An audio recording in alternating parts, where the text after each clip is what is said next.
Hello everyone. My topic for today is carcinoma cervix. The objectives of this topic is first is to understand the CA cervix, the basics of it, diagnosis and treatment and prevention. And also I will leave with you a history of a particular patient and management what was done for that particular patient. So first thing is understanding the basics of CA cervix and diagnosis, treatment and prevention aspect. So CA cervix is the 12th most common and the 5th most deadly 12th most common malignancy to occur and the 5th most deadly cancer. That means actually in developing countries it is the second most common malignancy to occur and the first cancer to actually cause a death in a woman. It affects 16 per 1 lakh women per year and kills about 9 per 1 lakh per year. Approximately 80% of the cervical cancers occur in developing countries. Worldwide in 2008, it was estimated that there were 4,73,000 cases of cervical cancer and 25,300 deaths per year. So this is a this is a representation of the most common areas where CA cervix is rampant. So what is carcinoma cervix? It is the malignant neoplasm of the cervical epithelium, which is squamous epithelium of the ectocervix and columnar or glandular epithelium of the endocervix. So cervix, as we know, has a ectocervix and endocervix. The endocervix comprises of the columnar epithelium and the ectocervix is squamous epithelium, and the junction between the two is the squamo-columnar junction. It is the meeting point of the columnar epithelium that lines the endocervix and squamous which lines the ectocervix. It is a dynamic point. Why? Because this is the junction. At this junction there is metaplasia happens. Columnar gets converted to squamous, and the process of carcinogenesis, it usually starts in this transformation zone.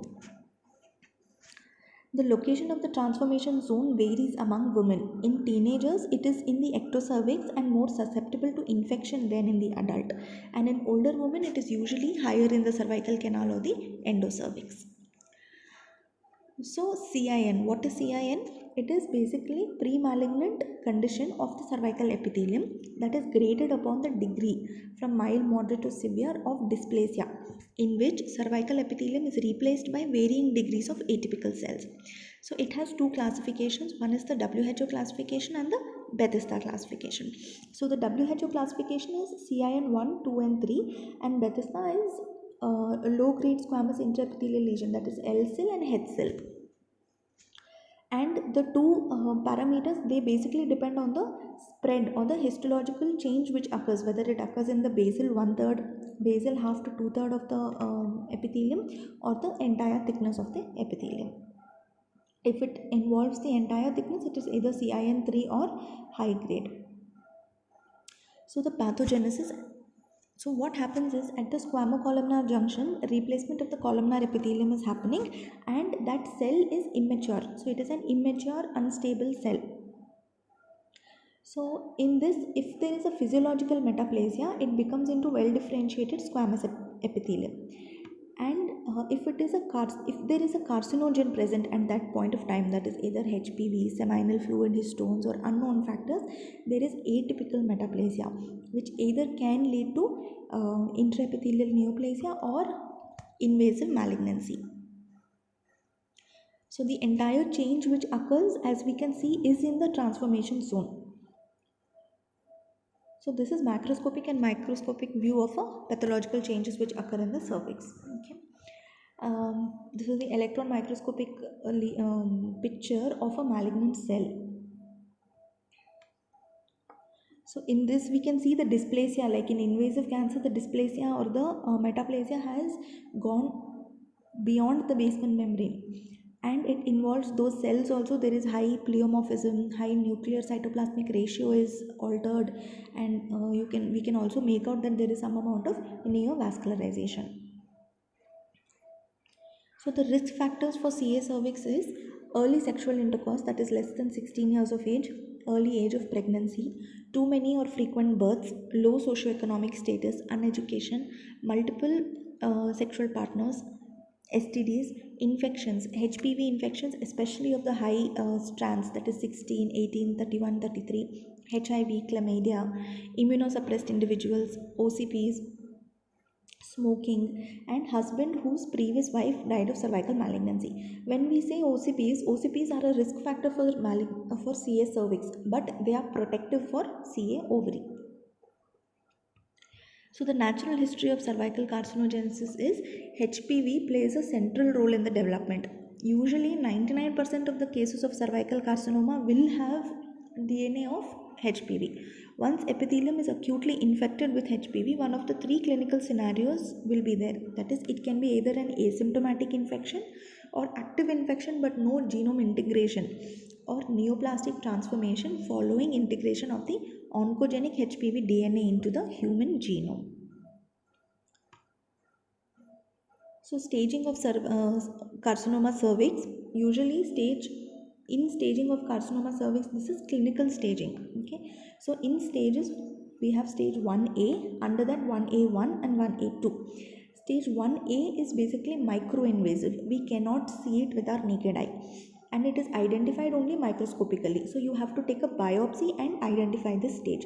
So in this stage 1A, A1, there is invasion no greater than 3 millimeters in depth and no wider than 7 millimeters. Whereas A2 is greater than 3 millimeters but not greater than 5 millimeters and not wider than 7 millimeters. In stage 1B, there is B1 and B2. B1 is clinical lesions no greater than 4 centimeters and B2 is greater than 4 centimeters. In 2019, this CA cervix staging was improvised, or it was updated. So I would suggest you guys to go through that rather than this staging. But this staging is almost the same as that. There are only minor changes, but for exam you will have to write the staging which is recent or the updated one. In stage 2, it has 2A1, 2A2, where clinical lesions no greater than 4 centimeters, and A2 is clinical lesions greater than 4 centimeters. 2B is infiltration of the parametria occurs but not outside the side walls. So in stage 2, now it is a macroscopic invasion or macroscopic mass which can be seen through the naked eye, and in that less than 4 centimeter, more than 4 centimeter. Stage 2B is it involves into the parametrium. Stage 3 is involvement of the lower third of the vagina but not out of the pelvic side wall if the parametria are involved. This is 3A. 3B is where extension occurs to the pelvic side walls also, or it goes higher up to the kidneys, that is hydronephrosis or a non-functioning kidney. Stage 4 is high grade or highly advanced, where it is again divided into 4A and 4B. 4A is involvement of the mucosa of the bladder or the rectum, and 4B is distant metastasis or disease outside the true pelvis. So types of carcinoma cervix, basically there are histological types and the naked eye types. Okay, the ones which can be seen macroscopically or through our naked eye are only three. One is exophytic lesion, which arises from the ectocervix. It is a cauliflower-like growth which is friable and easily bleeds on touch, which is the variety which we usually see in the OPDs. And it can be either ulcerative also, initially superficial but later deep with indurated edges, or infiltrative, arising from the endocervix and infiltrating outside, and the cervix becomes very hard and barrel shaped in infiltrative type. Histological type, there are various which can be diagnosed only by a punch biopsy, like either it can be squamous cell carcinoma, adenocarcinoma, verrucous, adenoma malignum, adenoid cystic carcinoma, adenosquamous carcinoma, neuroendocrine, etc. The mode of spread, three main modalities: by lymphatics, by blood, and by direct implantation. And direct implantation is the one by which we diagnose the stage, or we recognize the stage of the malignancy. So symptoms of CA cervix, basically they come with abnormal pervaginal bleeding. It can be, usually they come with postcoital bleeding, or white discharge which is extremely foul smelling. They have a typical malodorous smell which even at a distance you can diagnose that this is CA cervix. So, abnormal PV bleeding, blood-stained leukoreal discharge, scanty spotting, frequent leukorrhea, which is usually serosanguinous, purulent, odorous, and non-puritic, and postcoital bleeding will be there. Pelvic pain will be there, often unilateral, especially in advanced cases, because they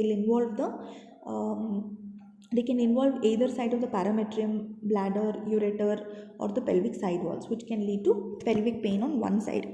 And involuntary loss of fecal and urine through vagina, sign of a fistula, which is again advanced. Generalized weakness, anemia, weight loss, your usual malignant symptoms. So diagnosis is mainly preclinical, clinical. Preclinical is incidental on histopathology like your pap smear or during screening procedures. Clinical is history, clinical examination, and investigation. So investigations, what all investigations do we see, do we take is general investigations like CBC, serum creat, postprandial blood glucose, urine routine, SGPT, ECG. For confirming the diagnosis, we have to do a colposcopic guided punch biopsy or a colposcopic guided biopsy. And multiple biopsies can be taken if we are not able to make out the lesion, like if it is a microinvasive disease and the lesion we are not able to see with our naked eye, then multiple punch biopsies can also be taken. And for detection of metastasis, ultrasound can be done, chest x-ray, CT, in vitro urography, intravenous urography, MRI, and PET scan. So treatment modalities for CA cervix. So before starting the treatment, I also want to tell you, in clinical staging for malignant CA cervix, when we do an examination, we have to do a routine pervaginal examination. First, under per speculum, inspect the cervix. We see the growth. So describe the growth, whether it is ulcerative, the size of the growth, which part of the cervix the growth is, whether it is bleeding without even provocation. And secondly, any discharge, if it is there, that also has to be mentioned. In per vaginal examination, we should do a gentle per vaginal examination where if it is bleeding on touch, then no further provocation has to be done. If it is bleeding on touch, just put a pack and leave the patient. And after doing the per vaginal examination, we have to analyze, see, in per vaginal also we have to see the fornices, if the fornices are involved, not involved, if the fornices have there is some extension of the growth into the side walls of the pelvis, and whether we can feel any other mass, and also the uterine size has to be made out. Next, every time in every CA cervix, suspicious CA cervix case, we have to do a rectal examination or a rectovaginal examination. In a rectal examination, we can easily make out the size of the uterus.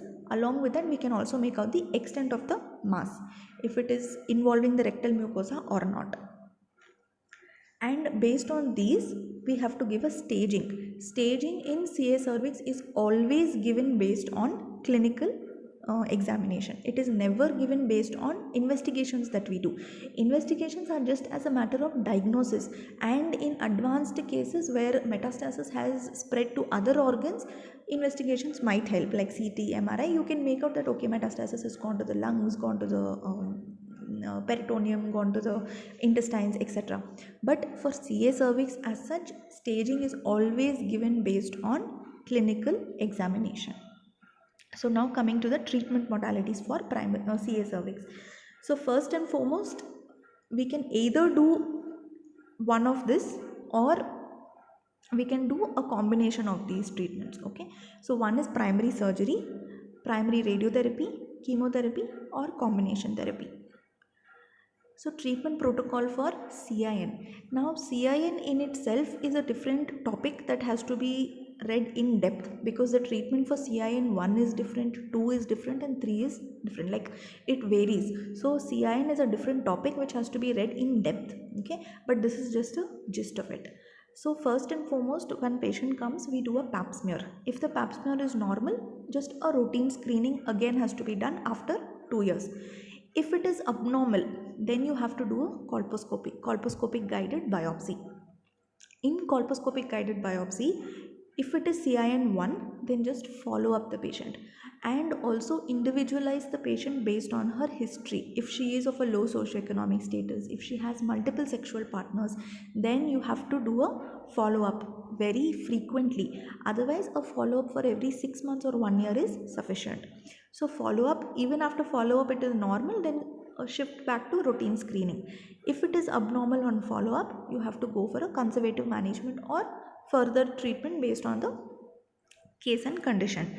If it is CIN2 and CIN3, conservative treatment like say LEEP procedures, cryotherapy, cone excision can be done. Or if they belong to a high risk group and high chances of malignant cervix, then definitive treatment or a hysterectomy can be taken up. So always remember that CIN 1, 2 and 3 can be diagnosed only by colposcopic or colposcopy guided biopsy and not otherwise. So treatment of CA cervix according to the stage. Now it is an established malignancy. So in an established malignancy, stage 1A to 2A. From stage 1A to 2A, we can do radical hysterectomy with therapeutic lymphadenectomy plus adjuvant radiotherapy with concomitant chemotherapy for a high risk group. Okay. If it is not required it is not required that every patient you have to do a chemotherapy or a radiotherapy. It depends on the lesion. If the lesion is very small, like say 1 to 2A, the lesion is usually within 4 centimeters. After that, based on her follow-up, you have to decide whether she requires a radiotherapy or chemotherapy, or she doesn't require. Not everybody requires in this stage. So, but basic radical hysterectomy with therapeutic lymphadenectomy has to be done. Stage 2B to 4A. After stage 2B, it is advanced. There is no role for surgery in stage 2B to 4A. We have to do a primary radiation or a chemotherapy or combination of the two. In in CA cervix, usually the second line of treatment is radiotherapy because they respond very well to the radiations. That is, the malignant cells, they have high sensitivity to radiation. So the radiotherapy is the second line of treatment. Okay, first advanced stage of disease. So in this, external beam plus brachytherapy is where the radiations are at a very close distance to the malignant cells, and external beam is where the beam is outside, where the radiation beam is outside and it is a little distant from the malignant cells. So here we give a combination of both. And stage 4B, this is palliative treatment or chemotherapy. There is no scope of any treatment in these patients, and the death rate is also more in this stage. So in special situation treatment, like in pregnancy with CA cervix, if a CA cervix patient is pregnant, in her early stage, that is stage 1 to 2A, radical hysterectomy with therapeutic lymphadenectomy with the fetus left in situ until the patient is unwilling to terminate the pregnancy. So radical hysterectomy with therapeutic lymphadenectomy usually can be done in the first trimester or second trimester, preferably second trimester. If the gestational age is closer to viability or unwilling to lose the baby, then continuation of the pregnancy has to be done, and after the delivery, any further treatment has to be given to the patient, but this also after counseling about the maternal risk. If it is only with cervical dysplasia or CIS, no need to do anything, just leave till the term gestation, let a normal delivery also can be done. After that, think of a plan for CA cervix. If it is with carcinoma and stromal invasion, then a cesarean hysterectomy has to be done. That means do a cesarean. Mode of delivery is always an LSCS, and along with LSCS you have to counsel the patient that we will remove the uterus also, because it will definitely go in for an advanced stage.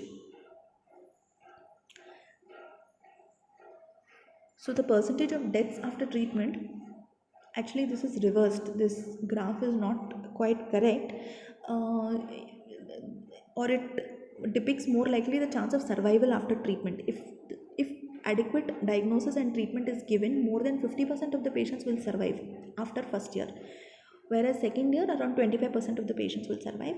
Third year it is usually lesser, around 15% or even less.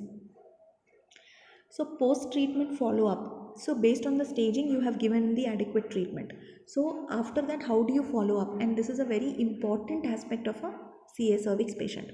In asymptomatic patients, every 3 monthly interval for the first year, every fourth monthly interval for the second year, and every 6 months for 3 to 5 years. So up to 5 years, you have to follow up the patient in this regimen only. In symptomatic patients, patients should be evaluated with appropriate examination immediately when signs and symptoms occur. So say if patient comes back after 3 months with some signs and symptoms like say postcoital bleeding or sudden vaginal discharge, which is again foul smelling, she has some urinary problem, some bowel problem. After treatment for CA cervix, if she's come back, then again we have to do a routine evaluation and detailed evaluation of the patient, because definitely it means that we have missed something. We have missed some lesion somewhere, because of which she is still having symptoms of malignancy. Okay, so again routine investigations and treatment accordingly has to be done.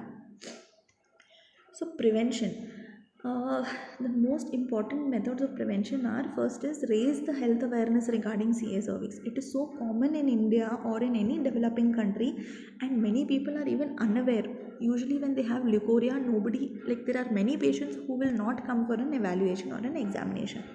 So increase the health awareness regarding a CA cervix and identification of a high risk group, and routine screening via pap smear or visual inspection has to be done.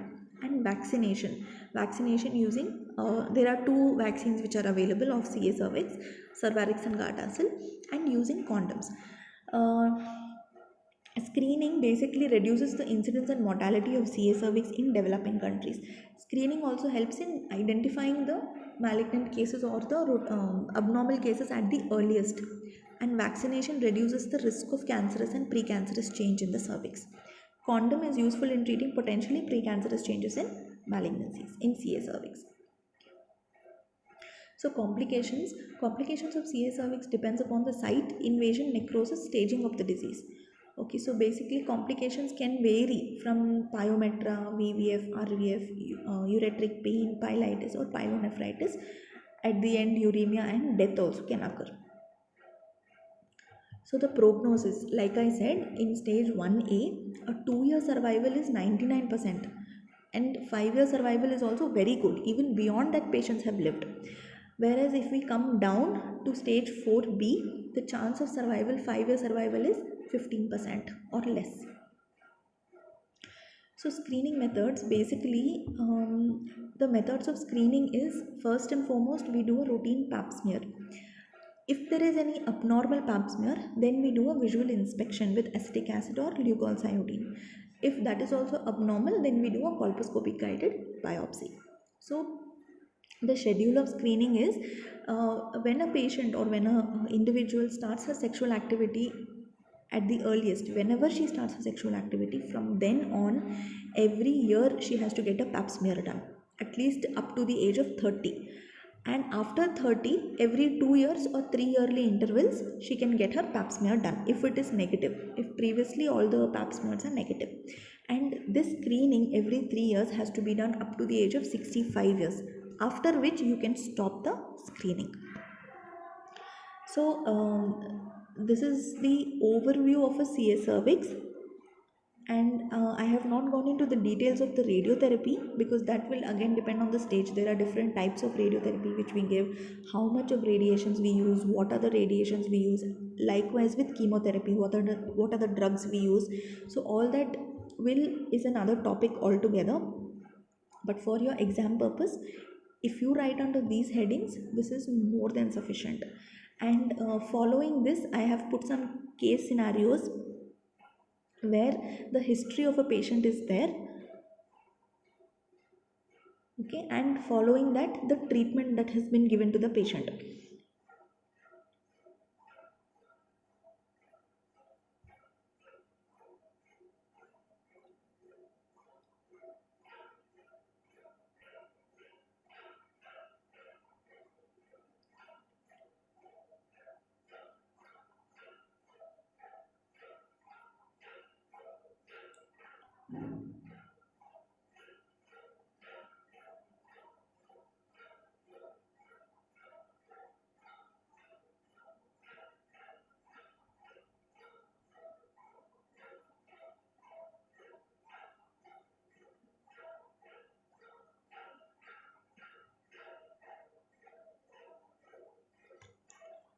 So like we can see in per vaginal examination, her inspection is healthy looking vulva and vagina. Speculum, on speculum examination, there is a cauliflower like growth arising from the ectocervix and easily bleeds on touch. Bimanual examination, the cervix is friable, easily bleeds on touch, both the fornixes are involved and the growth is extended to both the parametrium but not to the pelvic side wall. On rectal examination, rectal mucosa is free, so we know it is only confined to the cervix. So according to the staging, clinical staging, they have given a case of carcinoma cervix stage 2B, differential diagnosis of a myomatous polyp. So after this is the summary of the case.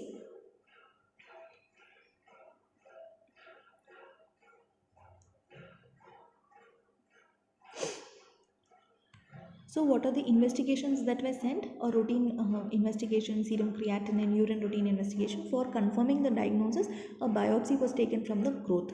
And when we take a biopsy for CA cervix, it is not usually from the growth as such, it is taken from the junction of where the growth is arising. That means that biopsy should have normal cervical tissue and the abnormal cervical tissue. Only then we will be able to differentiate and make out. So a biopsy report had come which is infiltrating squamous cell carcinoma, moderately differentiated. So for detection of metastasis, a chest x-ray was done and ultrasound was done, which also revealed an irregular heterogeneous mass in the CA cervix, and intravenous urography was done to know the status of the kidney and the ureters. So the treatment aspect, here they have just named the conservative treatment aspect. So for her, since she is stage 2B, she falls into the category of radiotherapy. Before radiotherapy, conservative treatment of antibiotics was given and anemia correction was done and improvement of the general health condition was done, after which she was subjected for radiotherapy treatment.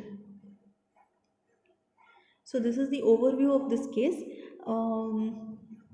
That's about CA cervix. This much if you know for your exam, it is well and good. For undergraduates, this is more than enough.